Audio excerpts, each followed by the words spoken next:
greetings. Good morning to online viewers, esteemed guests, members of our diplomatic community here in Washington, and viewers throughout the nation and the world. Welcome to the first installment of our Perspectives on Trade series of the year. My name is Andrew Gelfuso. I'm the director of the World Trade Center, Washington, D.C. 2021 has started off with a mix of activities and emotions, and of course, the newly sworn-in Biden-Harris administration. We thought it was fitting that we start the new year in our first installment of this series focused on China. We're so honored to have Ambassador Craig Allen, President and CEO of the U.S.-China Business Council, as our guest this morning.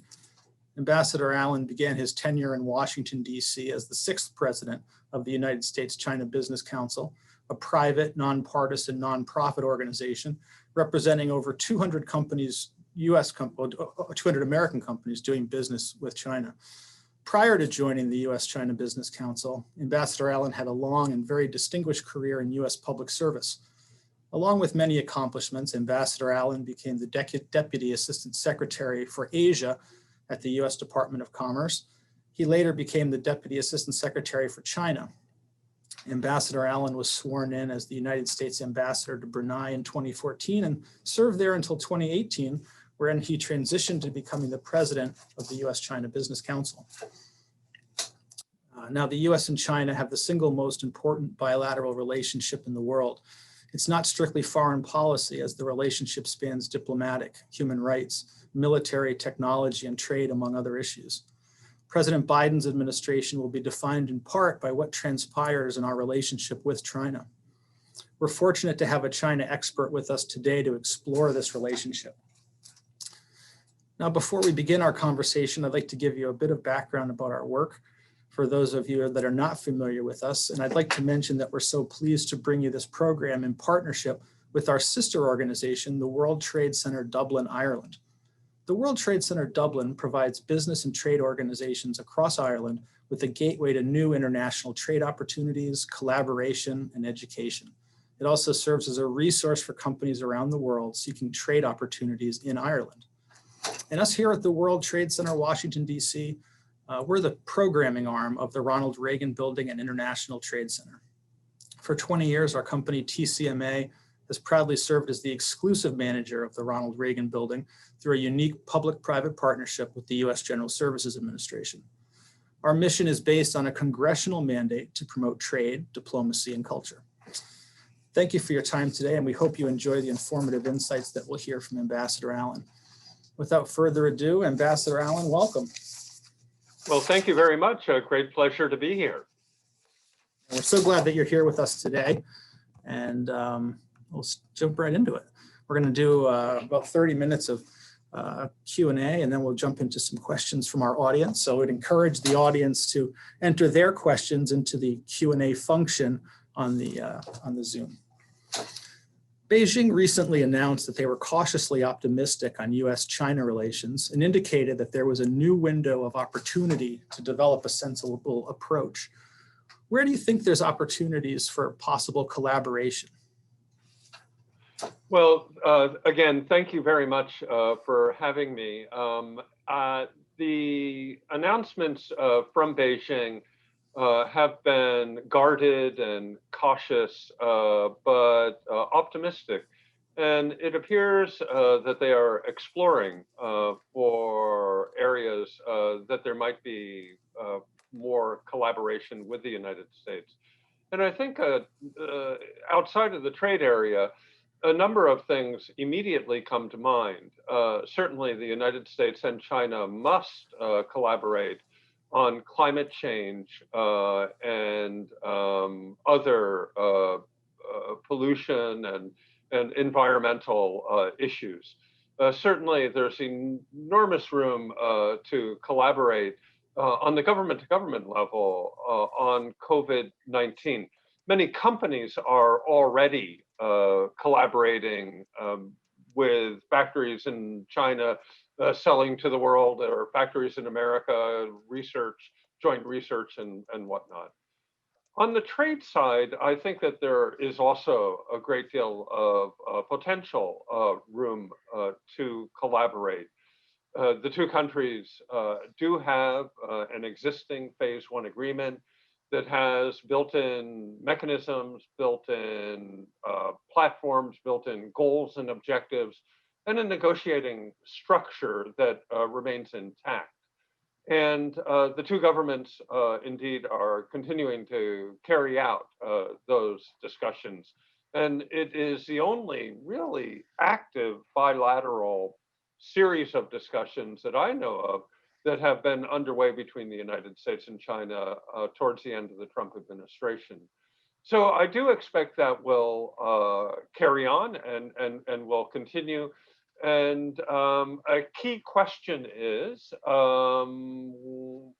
whether or not a arrangement can be made to either reduce or to eliminate the tariffs that sit on top of almost all U.S. exports to China being tariffed at 20%, or Chinese exports to the United States being tariffed at 19%.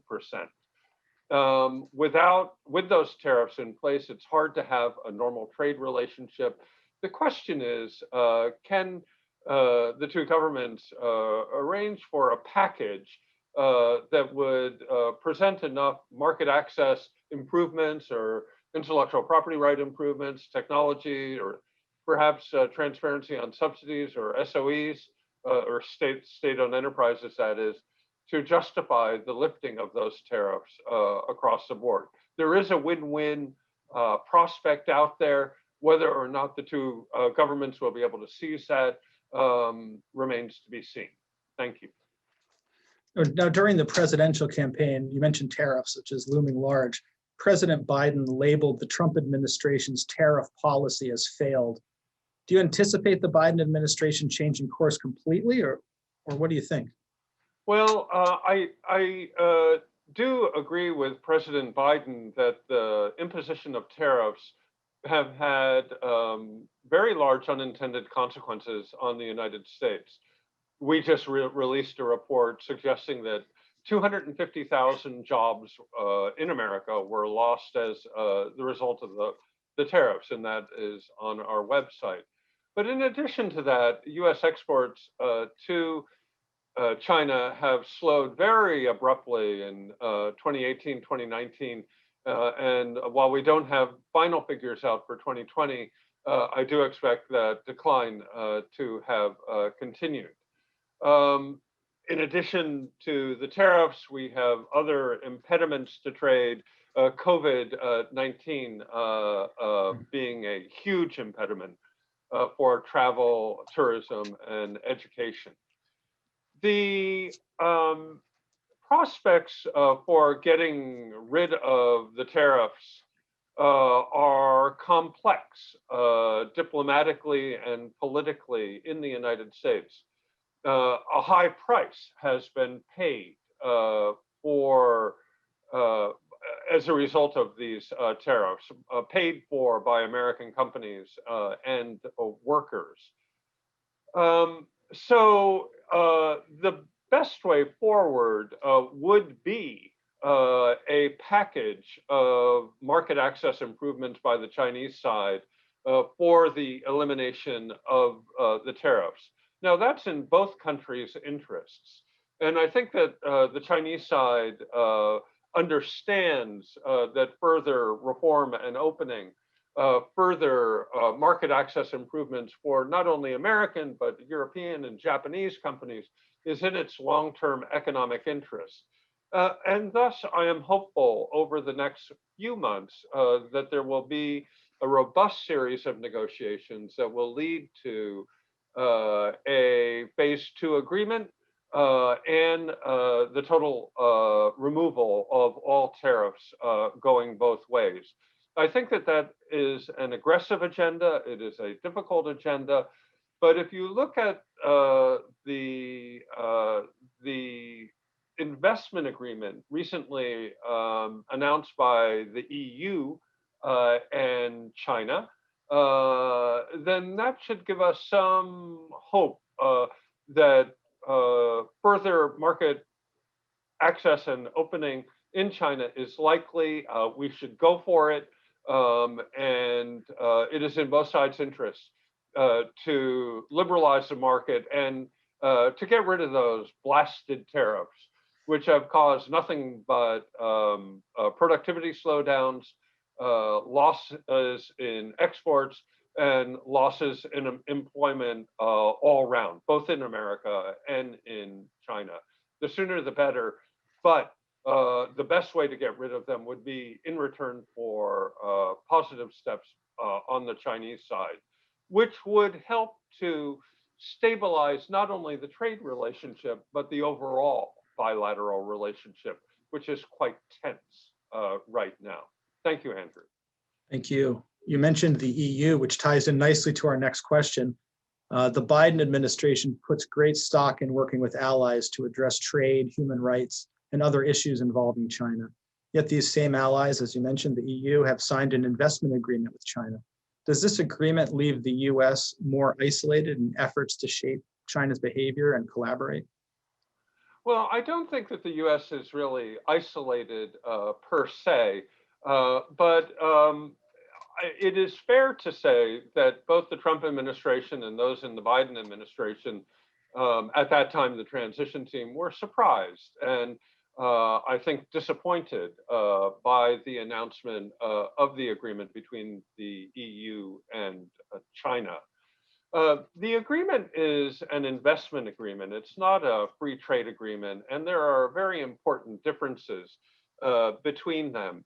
And the agreement, which was just released yesterday, if not in full, then at least in part, is interesting because it makes some progress on some of the difficult issues that were also part of the phase 2 discussions.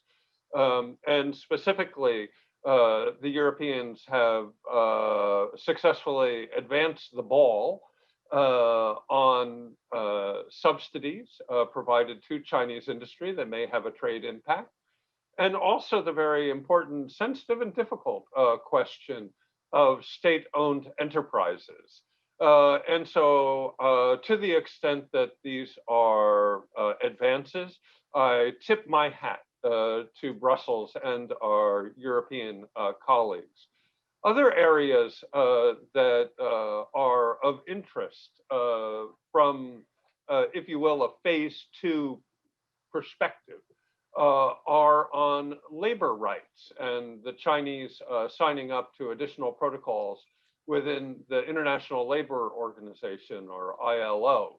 Also on the environmental side, I'm sure that Secretary Kerry are looking at the climate change negotiations between the EU and China, which I think are going to contribute to that global agenda. In addition, the Europeans have some commitments on forced technology transfer and intellectual property rights, which I think are interesting, but I'm not sure how much they move the ball forward. Overall, the agreement between the EU and the US preempted some early negotiations between the US side and the European side on how to collectively approach China. But if the Europeans have moved the ball forward on these important issues, I think that that's something that we should all appreciate, take advantage of, and encourage the Chinese to consider the next steps beyond that. So the game is about, at least an important game, is about continued market access, opening, liberalization of the Chinese market. And there are different ways by which the US and the EU can collaborate on that subject. I don't think it is necessary or appropriate for us to be in lockstep. Rather, perhaps we could do a more delicate and refined dance, working with each other, sometimes directly, sometimes indirectly. I think one area that begs collaboration would certainly be in high tech and export controls and in investment controls. Those are areas that are less covered by this agreement, and therefore I think still very open for collaboration between Brussels and Washington. And I, for one, would really welcome that type of collaboration and would encourage further coordination between the two Western partners. China is larger than the US, the EU, Japan, Korea, Australia, and Canada all put together in terms of population. And so this type of coordination is a habit that we should really get into if we are to approach China effectively. And if we are to reform global institutions in a manner that we really collectively want to do. Collaboration is a virtue, and the lack of collaboration is a vice. The more that we collaborate in many different ways, the better off we shall be. Thank you. Thank you, Ambassador. The next question is related to market access. China's emphasis on self-reliance and import substitution seems to contradict its WTO commitments and promises to open its market to the outside world. Do you agree with this assessment? And if so, what can the US and its allies do to counteract it? Well, this is a really interesting, thorny question that I think is right at the center of, if you will, the rivalry between the United States and China. So one of the last times I was in China, which was last year, unfortunately, I had a conversation with the Minister of the Ministry of Information and Industrial Technology, MIIT, which is responsible for the Made in China 2025 program and then the Self-Reliance program. And I noted to him that the Made in China 2025 program was clearly violated China's commitments under the WTO, and I argued at that time probably every chapter of the WTO. And he did not dispute that, but he said, yes, but what choice do we have? Because of your export controls, we are not able to procure the technology in normal terms, normal trade terms. And I understand that he has a point. So let's fast forward to today. The Chinese watchword is self-reliance and self-strengthening. And let's be honest, the Chinese are pretty good at that. One historic antecedent that the Chinese often refer to is when Stalin, around 1956, pulled out all of his engineers, scientists, and advisors and refused to give China the atomic bomb and a delivery system, a missile system. And it was only 4 years later that China, under the banner of self-reliance and self-strengthening, had an atomic bomb, and 8 years later, I believe, that they had a hydrogen bomb and a delivery system. So the Chinese are pretty good at self-reliance and self-strengthening. Let's recall that China graduates approximately 6 times as many engineers and STEM workers as the United States on an annual basis. So they have a very good infrastructure. They have a very good R&D establishment. They have very good companies for self-strengthening. So I think the key here in moving forward is for both countries, the US and China, to kind of take a more pragmatic and serious look at how do we define national security. I think as Peter Navarro defined it, well, everything is national security. But that belittles the concept. And if everything is national security, then nothing is national security. And I think that it behooves us to define national security much more narrowly, as has been set. The metaphor that's often used here is tall gardens, tall walls around a narrow garden, which is much more effective than a little tripwire around the whole farm, which is really threatens productivity, scientific collaboration, open academic exchange, and normal business practices.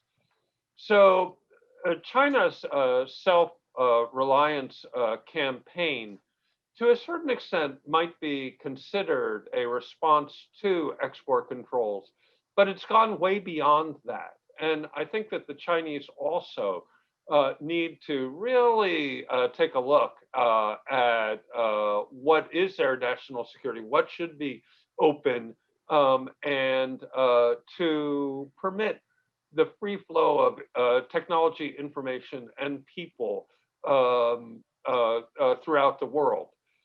China's R&D establishment has many strengths and also many weaknesses. One of the weaknesses is that there tends to be a great deal of cronyism, which sometimes shades into corruption in terms of getting access to government grants or research facilities. That needs to be cleaned up on the Chinese side, because that corruption among Chinese laboratories and patent buying and bad practices really spills over internationally.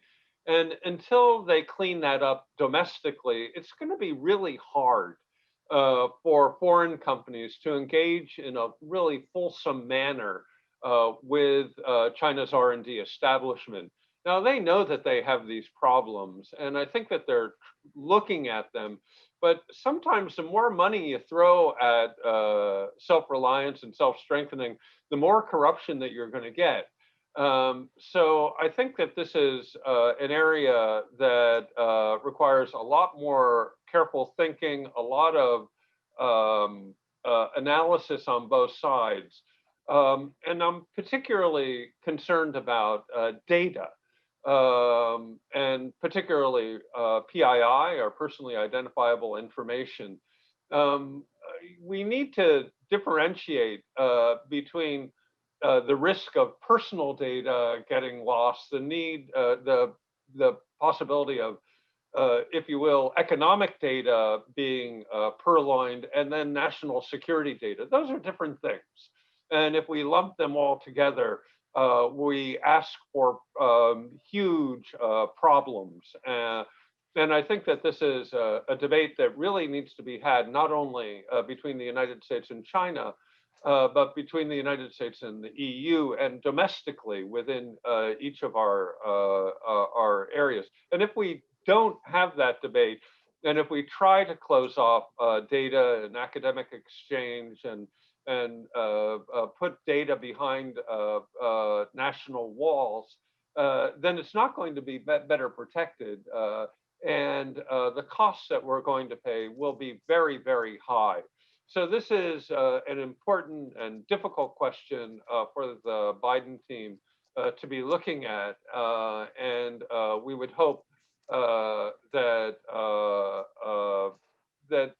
thoughtful, nuanced policies are put in place that protect American national security, protect sensitive data, but without closing off the highways and the byways of international commerce that have benefit both the United States and China so greatly. Thank you. Now, the U.S.-China Business Council recently released a study on the costs of economic decoupling from China. What did the research reveal, and were you surprised by any of the outcomes? Well, that study is available on our website. The headline figure is that approximately 250,000 jobs were lost as a result of the tariffs. Many of those jobs are indeed in the direct export industries, but many of them are more broadly felt. And what the research revealed is that at the end of the day, it's total factor productivity that determines the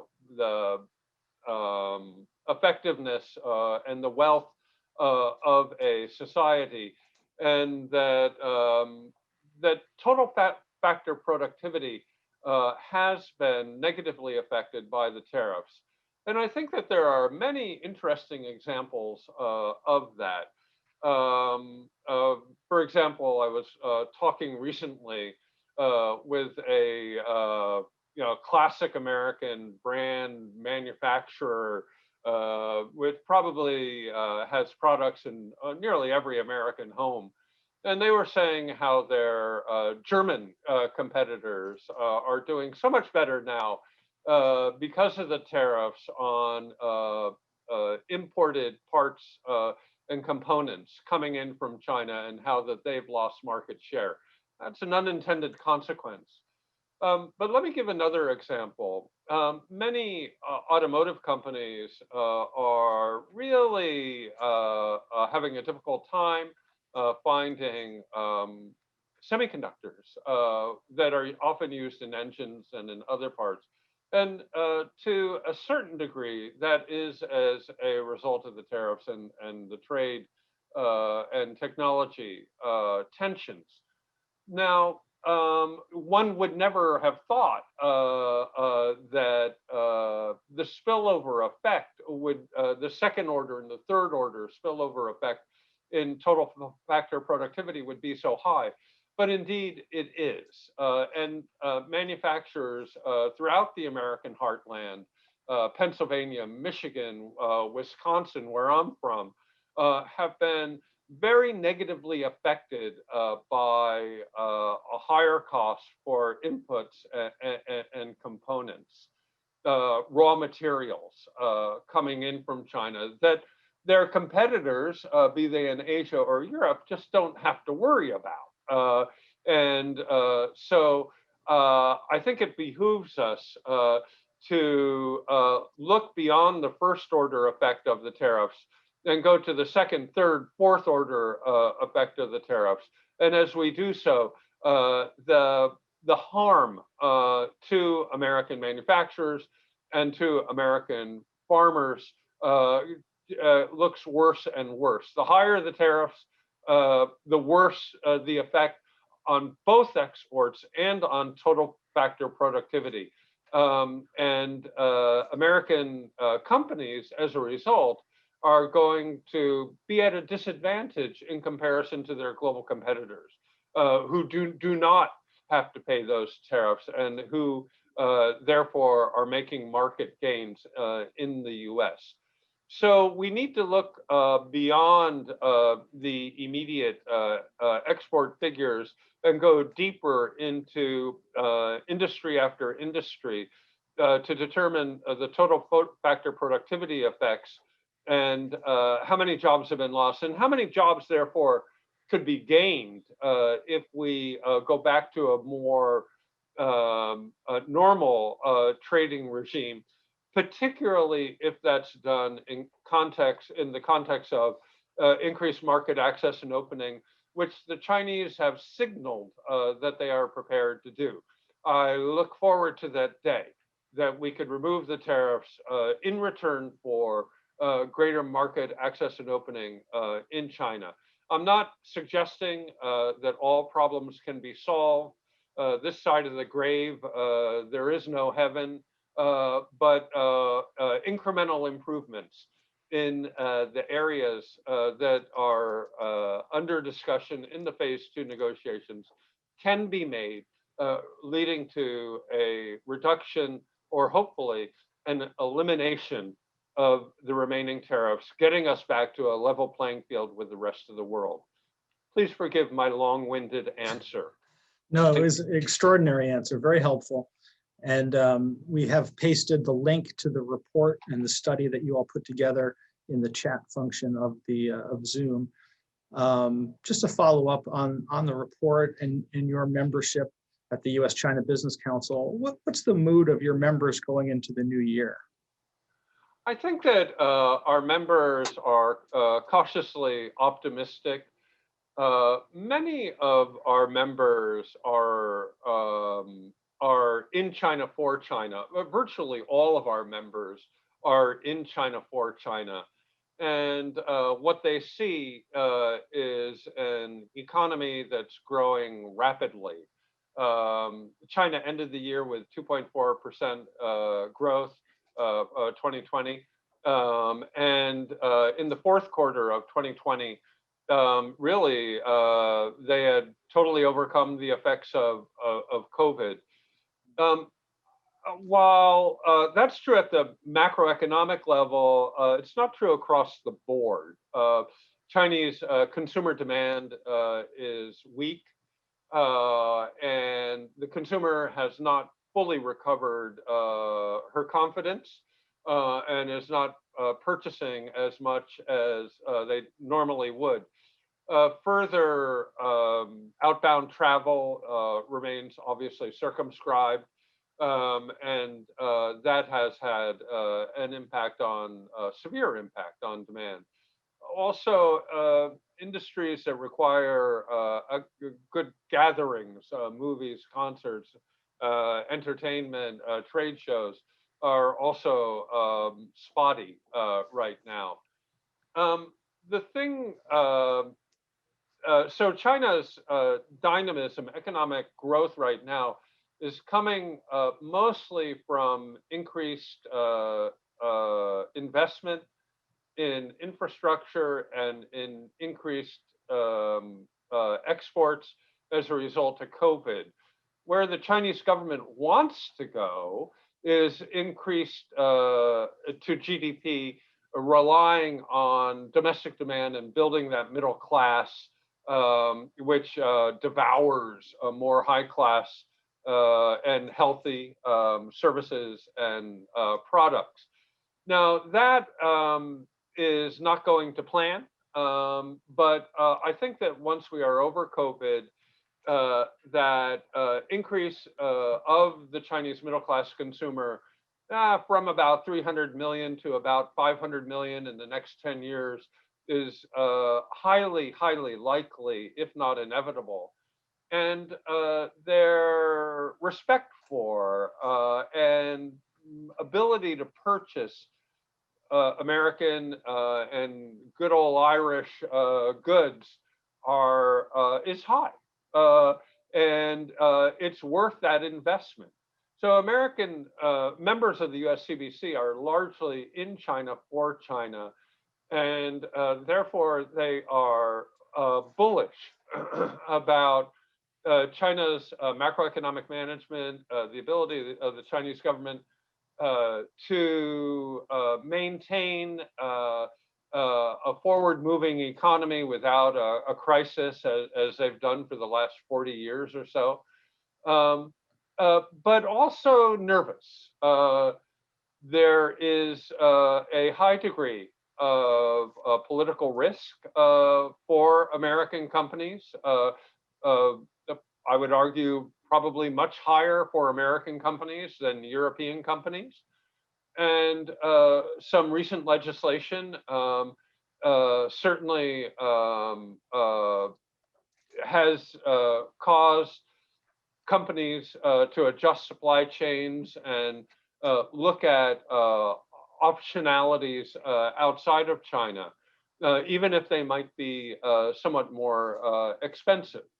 And so there is a degree of uncertainty, even as we look at a market that is growing in a healthy manner And at 300 to 500 million middle-class Chinese consumers that want to buy more of our products. We have to be cognizant of and respectful of the bilateral trade, national security tensions, and aware that that trade and investment is predicated on a stable political and geopolitical structure that we cannot take for granted. And so we are hopeful that the Biden administration will bring a little bit more predictability, stability, and to that bilateral relationship, which will allow us to compete fairly in the China market with both our Chinese domestic competitors as well as European, Japanese, and other competitors. We have a ways to go to get there. Thank you. Thank you, sir. That concludes the first portion of the program. And now we're going to take a few questions from the audience in the remaining 10 minutes that we have. The first question is from Terrence Delaney. Has the origin of the coronavirus transmission from animals to humans been definitively confirmed, or is there still lingering concern as to the origins of this virus, e.g. Chinese laboratory operation breakdown? So the origin of the virus has not been clarified. And indeed, as we speak, there's a WHO delegation in Wuhan that is looking at that issue. I think that, as in the case of SARS, the most likely transmission vector was from bats in somewhere in China through mammals that made it into the wet market in Wuhan, which is almost identical to the SARS transmission route. But that has not been clarified yet. What mammal, or perhaps not a mammal, perhaps a reptile, was the transmission vehicle? When did that happen? How did that happen? Is an important question. And I think that for the Chinese also, this is an important question because we've had SARS, we've had COVID. We don't want this to happen again. And the wet markets are a likely vector, and if so, they perhaps should be regulated more tightly. So this is an area of ongoing research, and I'm hopeful that the WHO will be able to deliver a report soon that will put to bed the ultimate origins of this horrible disease, which has caused so much suffering around the world. And by the way, it's back in China. There are a couple hundred or so cases a day in China in numerous different cities. And so some 10 million people are locked down in China. And the great New Year's celebration travel will be circumscribed as a result of that. So no one should want to get to the bottom of this more than our Chinese friends and colleagues. Thank you. Our next question is from Aaron Wienerman. What are the specific ways the US government can partner directly or through civil society with the Chinese government through mutual engineering and STEM advancement? Well, it's a good question. I think that the one thing that the Biden administration has signaled clearly is that they are going to welcome foreign students into American universities. And I think that that's a great thing for the universities, and for everyone. I should remind folks that even till today, some 80% of the graduate degree awardees from American universities from China remain in America. It's a very high number. And that's a good thing because they go on to work throughout finance and tech and many different industries. And they help to make the American economy strong. So I think that scientific learning and collaboration has provided enormous benefits for both countries. It goes back to the issue that I raised before, some corruption, if you will, or certainly unclear protocols in China about talent recruiting and intellectual property right management. And I think that that addressing those issues within the Chinese context to try and clean up some of the problems in Chinese higher education would really help to give both Europeans and Americans and Japanese and Israelis and Koreans the confidence of that they could collaborate with China comfortably on R&D without undue fear of losing their intellectual property rights.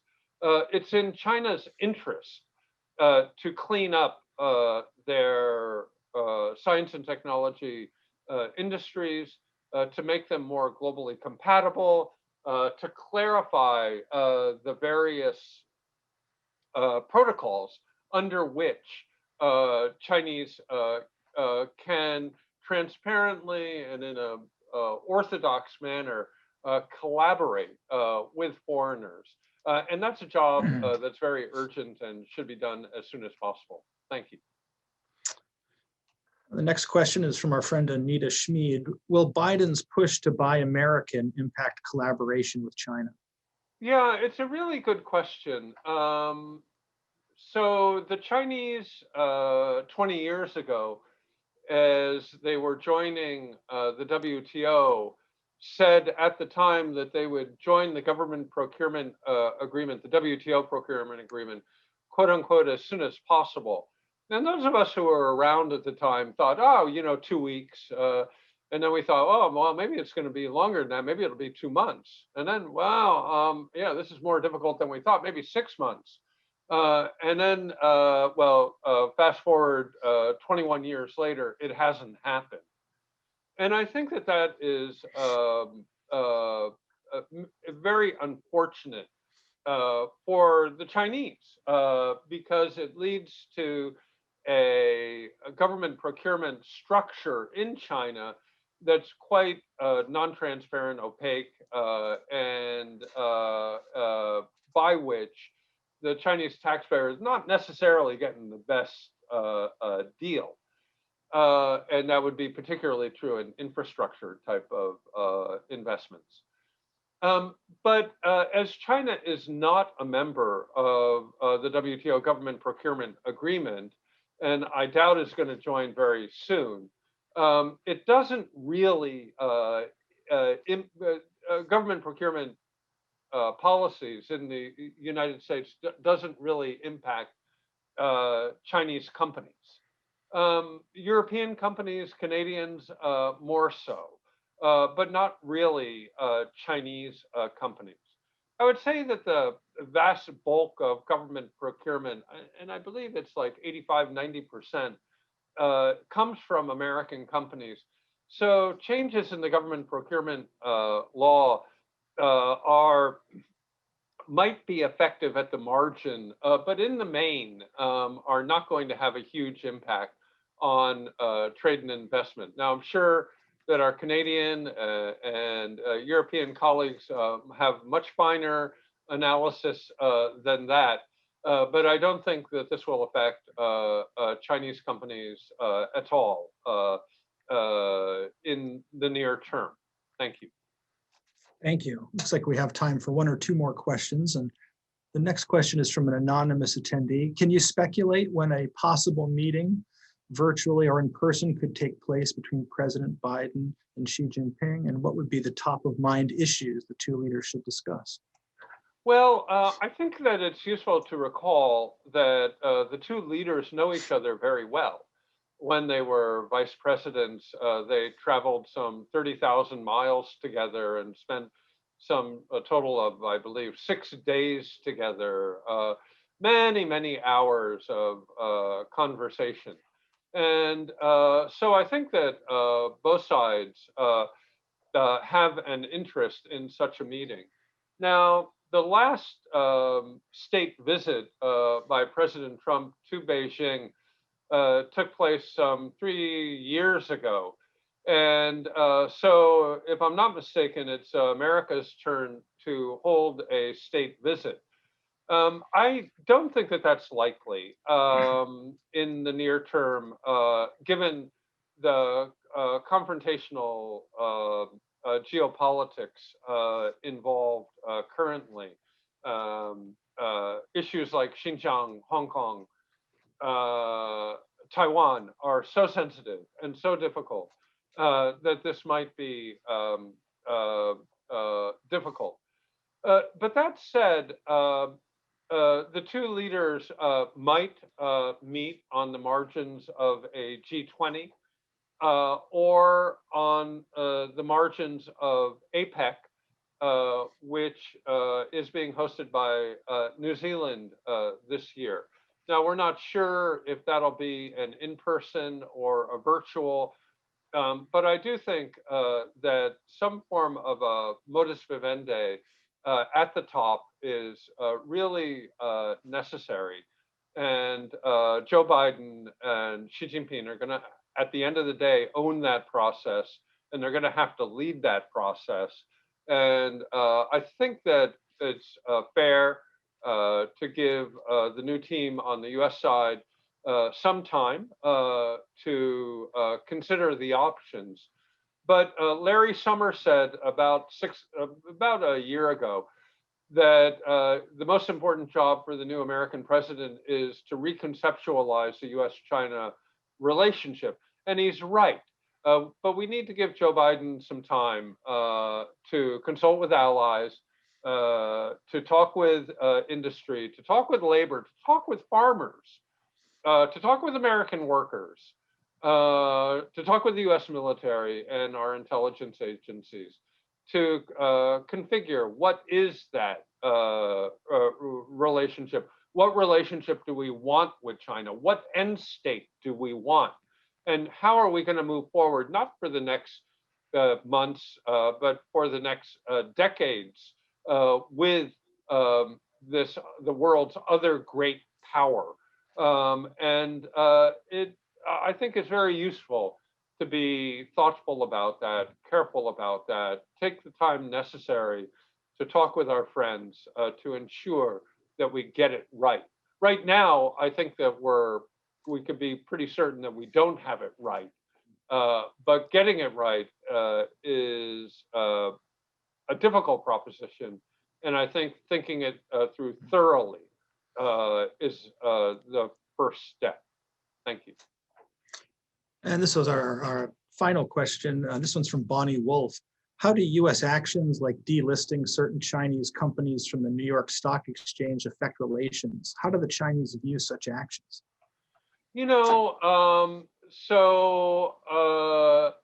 there are some 240, 250 Chinese companies that have listed in New York. There have been many problems with Chinese companies listing in New York, but in the main, an index of those companies would have done very, very well. In the main, they have produced returns that are very impressive. But there have been problems.